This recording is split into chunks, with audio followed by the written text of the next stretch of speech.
¿Qué te parece esta iniciativa de Unidos Podemos de despenalizar cosas que el PP metió allí con la ley Mordaza y que de alguna manera frena la posibilidad de la libre expresión en nuestro país?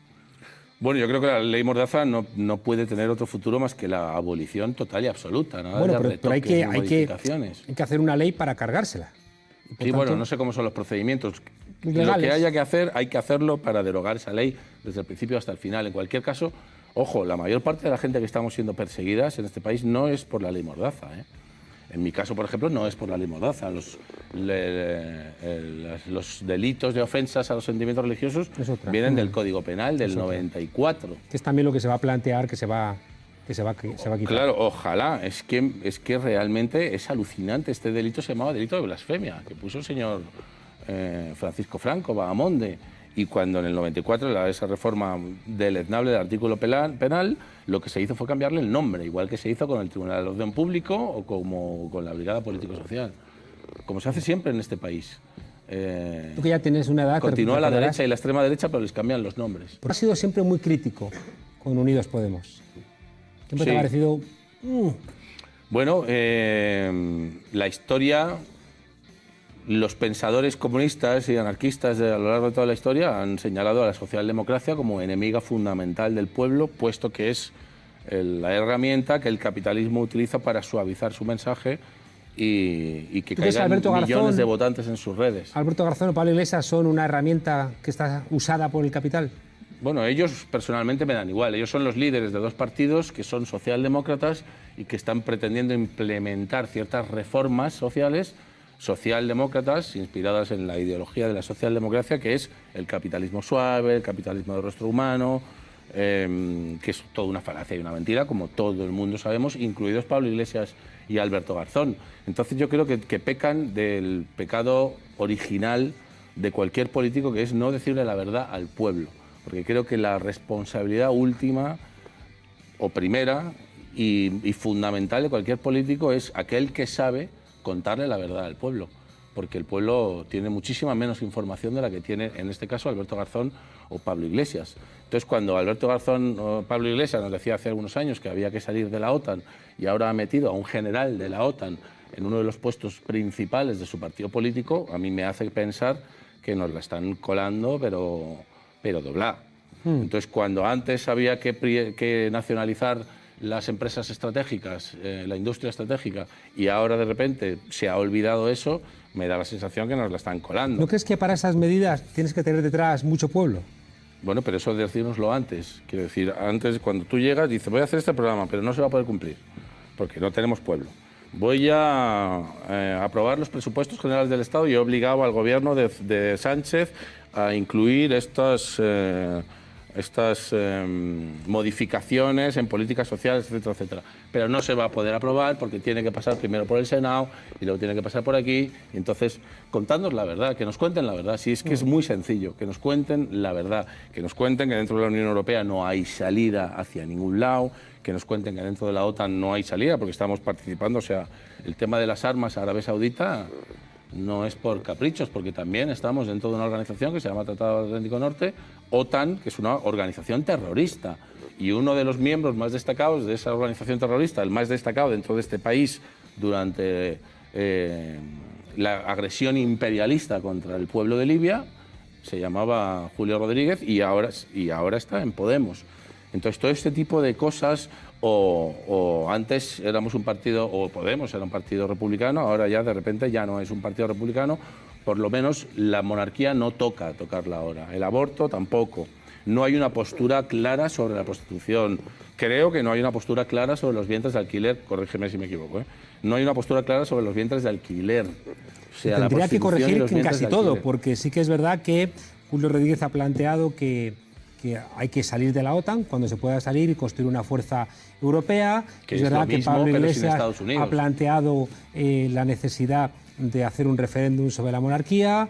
Es verdad que una parte importante de Unidos Podemos se ha planteado que los vientres de alquiler es una mercantilización de la vida. No. Pero no sé si hay una postura oficial. Igual, me gustaría saberlo, porque realmente no lo sé, respecto a los vientres de alquiler. Sí. Sofía Castañón, que es la responsable de de feminismos en Podemos lo ha expresado varias veces, porque es una barbaridad, creo que bastante evidente. Pues lo mira, cual no me quita, parece muy bien. lo cual no quita que es verdad que hay un feminismo neoliberal, ¿no? Que hace como mucho más difíciles las peleas. ¿Tú no crees que la izquierda ha variado durante el siglo XX? ¿Crees que crees que el mundo ha cambiado o que la izquierda ha tirado El mundo ha cambiado. la toalla? El mundo ha cambiado en lo visual, en lo cotidiano, en la manera de relacionarnos, en los trabajos. Ya no existen esos centros de trabajo donde había 8.000 trabajadores, o hay muy poquitos. Se ha atomizado todo muchísimo más, pero la historia de la humanidad continúa siendo la historia de la lucha de clases. Y en ese sentido no ha cambiado un ápice. Bueno, sí ha cambiado, en que, como decía Warren Buffett hace unos años, los ricos están ganando por goleada, y ahora ya no tenemos los sindicatos que teníamos en los años 30 del siglo pasado, no tenemos los partidos de clase que teníamos en los años 30 del siglo pasado.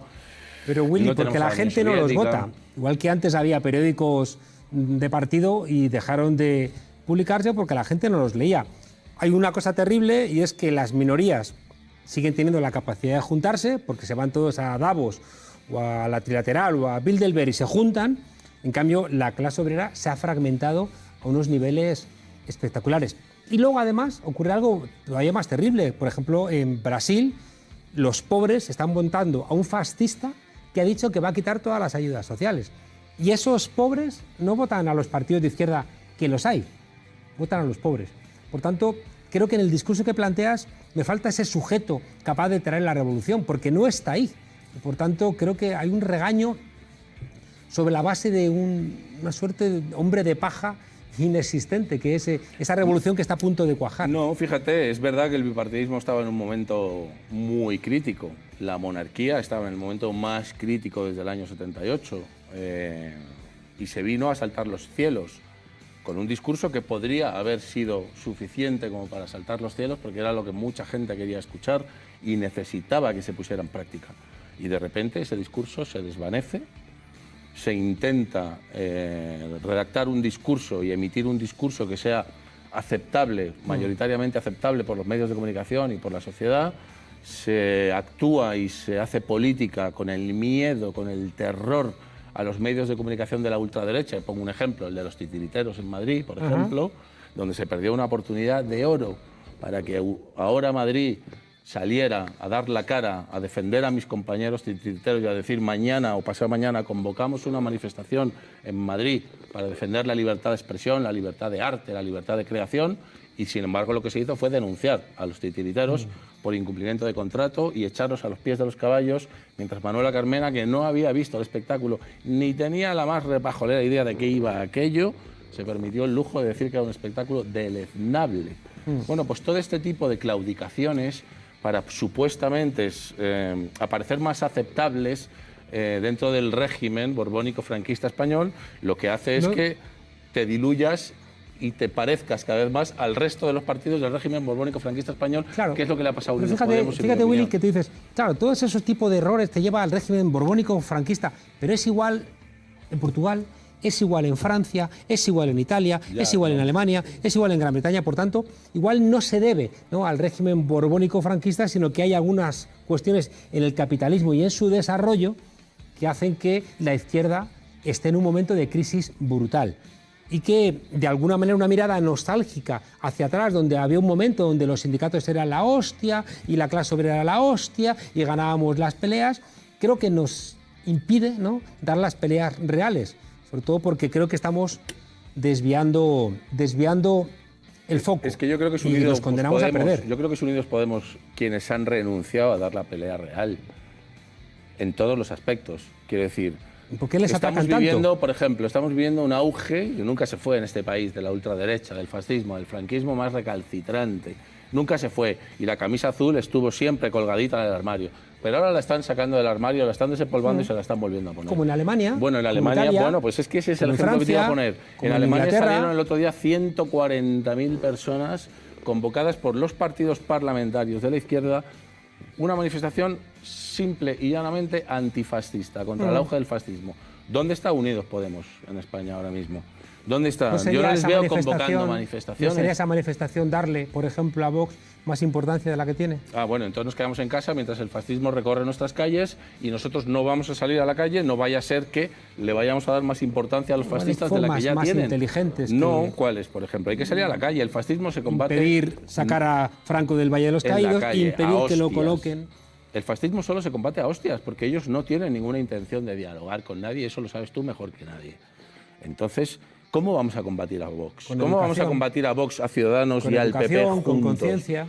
Con educación, pues es que eso es otra cosa que no se está haciendo en Unidos Podemos, en mi opinión, que es concienciar a la clase trabajadora. La clase trabajadora, cuando yo digo la clase trabajadora, no me estoy refiriendo, no quiero que aparezca aquí un Lenin en 1917, no, porque es otra clase trabajadora, muy diferente, mucho más desestructurada, mucho más atomizada y, por supuesto, mucho más complicado de llegar a ella. Tiene cosas que perder, mucho más complicado de llegar a ella. ¿Qué tiene que perder ahora la clase trabajadora española? ¿Qué ha ganado la clase trabajadora española desde 1939 hasta hoy? Pues hombre, mucho nivel de renta.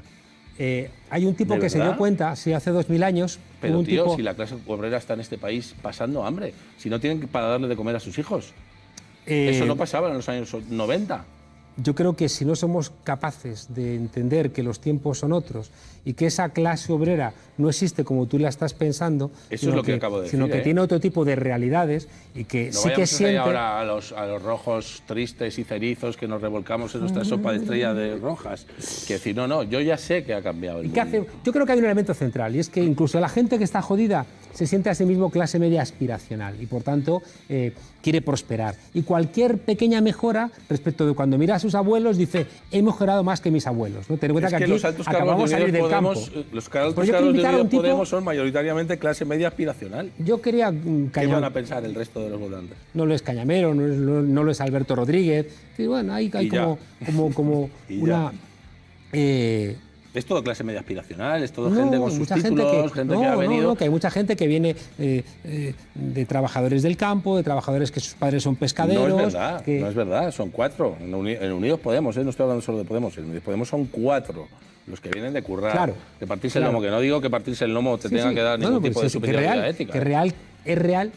Es real que es mucho más fácil llegar a ser diputado teniendo estudios superiores que no teniéndolos. Pero también fíjate, en esa lectura creo que sigues teniendo una mirada nostálgica de la clase obrera que se jugaba la vida en el Tajo, ¿no? Mientras que ahora una persona que estudia, una persona que está detrás de esta cámara... He dicho que el hecho de vivimos trabajar en sociedades de servicios. En el Tajo no te da ningún tipo de superioridad ética, ni política, ni de confianza. Vivimos en sociedades de servicios, sobre todo. Es decir, ha bajado el trabajo en el sector industrial, el trabajo en el campo y crece el sector servicios. Y en el sector servicios hay una lógica también de consumo, donde es mucho más difícil pelear, Willy, porque el modelo ahora mismo es un modelo que se convierte en un sentido común. Y por eso la lucha es mucho más complicada, porque estamos luchando contra un sentido común. Pero es que el sector servicios no crece, como tú dices, así como fenómeno meteorológico. El sector servicios en el Estado español es el que es, porque es la estrategia política que vienen desarrollando todos los partidos que han gobernado en este país desde el 78. Es una lógica en todos los países España está dedicado y señalado por la Unión Europea para ser el país de los servicios, para que vengan los guiris a tomar el sol. Una parte de eso es cierto, pero que te repito no que el crecimiento del sector servicios es igual política. En Portugal, en Francia, en Alemania, en todos estos países. De todas maneras, hay un tipo que acertó en una cosa que tú y yo estamos de acuerdo, y es que se trata de concienciar. Si fuéramos capaces de concienciar, llegaríamos a que la gente fuera consciente, valga la redundancia, de la situación en la que vivimos. Y entendería pues ese es el trabajo de los partidos políticos. Y de la universidad, y de la cultura, y de este programa. Y yo he traído a alguien que está loco... Que sí. Concienciar no es trabajo de los partidos políticos. Es una de las tareas que y entre concienciar, dentro de ese trabajo de concienciación, es imprescindible y exigible a los partidos políticos de la izquierda que le digan al pueblo votante: señores, estamos en el juego parlamentario, pero esto solo nos puede servir un 10%, un 15% de la lucha. Es fundamental que nos reunamos en los trabajos, que nos organicemos, que nos indiquemos, que organicemos huelgas, que salgamos a la calle, que peleemos. ¿Crees que se ha no equivocado? os podéis conformar con venir a votarnos cada 4 años. Eso no se lo he escuchado decir a ningún político. ¿Tú crees que se equivocó Unidos Podemos poniendo en la presidencia del gobierno a Pedro Sánchez? Me pillas un poco a desmano. Es que, no, sinceramente, el juego parlamentario me parece un paripé. O sea, ¿crees que da lo mismo Me que esté parece Sánchez un o show. que siguiera Rajoy? ¿Crees que no afectaría a la vida de los españoles? Ya lo veremos. De momento yo no De puedo, momento hay no unos puedo presupuestos. adelantar. Lo que sí te puedo decir es que el PSOE jamás ha supuesto un salvavidas para la vida precaria de las trabajadoras. Jamás en la vida. Y tenemos 40 años de historia. Bueno, Hay uno que pues tiene 2000 años se vuelve de a repetir historia. la historia. Hay Izquierda uno- Unida antes dándole la llavecita al gobierno, al PSOE, ahí donde la necesitaban, y ahora Unidos Podemos dándole la llavecita del Hay uno gobierno que al tiene PSOE. El PSOE